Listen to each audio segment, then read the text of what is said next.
So here I'm showing you how I cut an onion. I use a very short serrated knife which enables me to get good grip and put a lot of strength behind the cut. The serration definitely helps plough through certain foods. I don't use it for everything, but I like a small knife for these onions.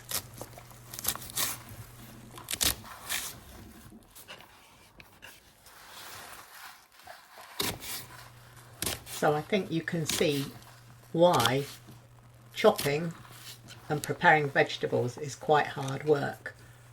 But having the right tool makes it much easier. I've got really good control with this short knife, and although you can see I'm cutting quite close to my hand, I don't very often cut myself. Probably no more so than anybody else cooking.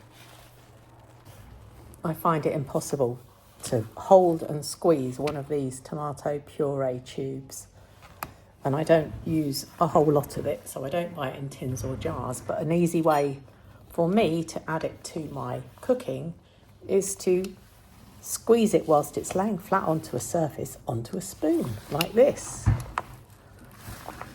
That way I can get a really nice lot of force underneath it. Oh, overshot. But you get the general idea.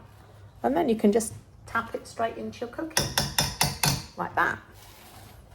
Another thing I find extremely useful when I'm preparing and chopping veg is these nice lightweight, flexible chopping mats. So I can chop on them, they're nice and flat. They've got a gripping surface underneath, anti-slip. And then when I want to add things to my cooking, I can just lift, bend either side and funnel it into the pot. I'm pretty sure that grating food of any sort is a tricky one for those of us that have short arms, limited strength and no thumbs. So I'm going to show you how I do it. Now this is an OXO grater, which I bought from Amazon. It opens up, but the angle is still not right for me to get good strength on it. So the good thing about this is it slides apart, but not easily. So hang on a moment. There you go. So I rarely use the fine grater, so let's get rid of that. I use the lid of my cheese box, but any plastic dish will do. And this half of it has a very handy hook on it now. I lean it onto my cheese box, like so. And then that is the perfect angle for me to grate my cheese. I can really get some strength behind it. I can lean right over it. And I can just do this in small batches. But I tend to grate more cheese than I need and then store it in a lidded dish in the fridge. It will easily keep grated without going mouldy for a good few weeks, maybe up to a month even. Keep your eye on it though, because you're increasing the surface area, so you're increasing the chance of it developing mould. Can you see just how easy that is? And once again, these mats are absolutely brilliant. I can fold it up.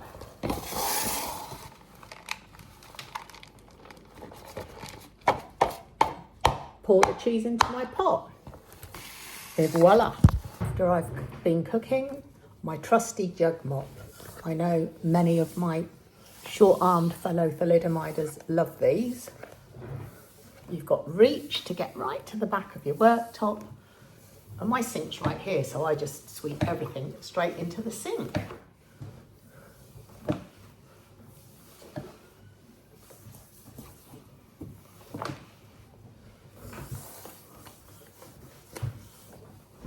I can use it with a cloth so I can dry afterwards.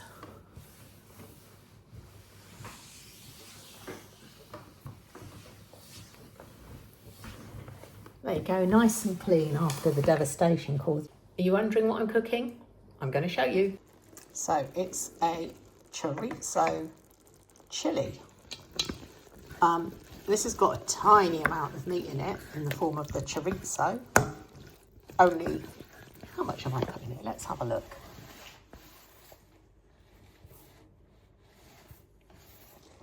$52 grams. 52 grams, and that will easily make 2 to 3 portions depending on how hungry we are.